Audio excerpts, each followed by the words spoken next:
مسلم کی دوسری روایت جو کہ حضرت ابو ہریرہ رضی اللہ تعالیٰ عنہ سے مروی ہے، اس میں ہے کہ رسول اللہ صلی اللہ علیہ وسلم کے ہاں ایک کافر شخص مہمان ٹھہرا۔ رسول اللہ صلی اللہ علیہ وسلم نے ایک بکری کے متعلق فرمایا تو اس کا دودھ دوہا گیا، اس نے اس کا سارا دودھ پی لیا۔ پھر دوسری کا دودھ دوہا گیا تو اس نے وہ بھی پی لیا۔ پھر ایک اور کا دودھ دوہا گیا، اس نے وہ بھی پی لیا، حتیٰ کہ اس نے 7 بکریوں کا دودھ پی لیا۔ پھر اگلے روز اس نے اسلام قبول کر لیا۔ رسول اللہ صلی اللہ علیہ وسلم نے اس کے لیے بکری کے متعلق حکم فرمایا، اس کا دودھ دوہا گیا، اس نے اس کا دودھ پی لیا۔ پھر دوسری کے متعلق حکم دیا گیا تو وہ دوسری کا سارا دودھ نہ پی سکا، تو رسول اللہ صلی اللہ علیہ وسلم نے فرمایا، مومن ایک آنت میں پیتا ہے جبکہ کافر 7 آنتوں میں پیتا ہے۔ مشکات المصابیح حدیث نمبر 4176۔ حضرت انس رضی اللہ تعالیٰ عنہ سے روایت ہے کہ ایک درزی نے نبی صلی اللہ علیہ وسلم کو کھانے پر مدعو کیا جو کہ اس نے خصوصی طور پر تیار کیا تھا۔ میں بھی نبی صلی اللہ علیہ وسلم کے ساتھ گیا۔ اس نے جو کی روٹی اور شوربہ پیش خدمت کیا جس میں کدو اور خشک کیے ہوئے گوشت کے ٹکڑے تھے۔ میں نے نبی صلی اللہ علیہ وسلم کو پلیٹ کے کناروں میں کدو تلاش کرتے ہوئے دیکھا، چنانچہ میں اس روز سے کدو پسند کرتا ہوں۔ مشکات المصابیح۔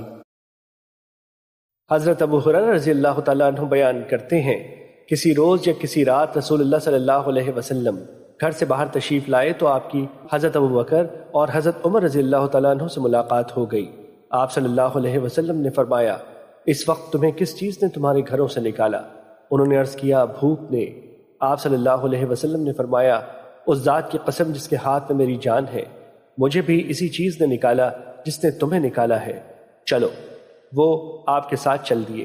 آپ ایک انصاری صحابی کے پاس تشریف لائے لیکن وہ گھر پر نہیں تھے۔ جب اس کی اہلیہ نے آپ کو دیکھا تو کہا، خوش آمدید رسول اللہ صلی اللہ علیہ وسلم نے انہیں فرمایا، فلاں کہاں ہے؟ اس نے عرض کیا، وہ ہمارے لیے میٹھا پانی لینے گئے ہیں۔ اتنے میں وہ انصاری بھی تشریف لے آئے۔ انہوں نے رسول اللہ صلی اللہ علیہ وسلم اور آپ کے دونوں ساتھیوں کو دیکھا تو پکار اٹھے، الحمدللہ، مہمانی کے لحاظ سے آج کا دن میرے لیے بہت ہی باعث عزت ہے۔ راوی بیان کرتے ہیں، وہ شخص گیا اور کھجوروں کا خوشہ لایا جس میں کچی، پکی اور عمدہ ہر قسم کی کھجوریں تھیں۔ اس نے عرض کیا، آپ انہیں تناول فرمائیں، اور خود اس نے چھری پکڑ لی۔ رسول اللہ صلی اللہ علیہ وسلم نے اسے فرمایا، دودھ دینے والی بکری سے احتیاط کرنا۔ اس نے ان کی خاطر بکری ذبح کی۔ انہوں نے اس بکری کا گوشت کھایا اور کھجوریں کھائیں اور پانی پیا۔ جب وہ سیر و سیراب ہو گئے تو رسول اللہ صلی اللہ علیہ وسلم نے حضرت ابو بکر اور حضرت عمر رضی اللہ تعالیٰ عنہ سے فرمایا، اس ذات کی قسم جس کے ہاتھ میں میری جان ہے، روز قیامت تم سے ان نعمتوں کے بارے میں سوال کیا جائے گا۔ بھوک نے تمہیں تمہارے گھروں سے نکالا، پھر تم ان نعمتوں سے مستفید ہو کر واپس جاؤ گے۔ مشکات المصابیح حدیث نمبر 4246۔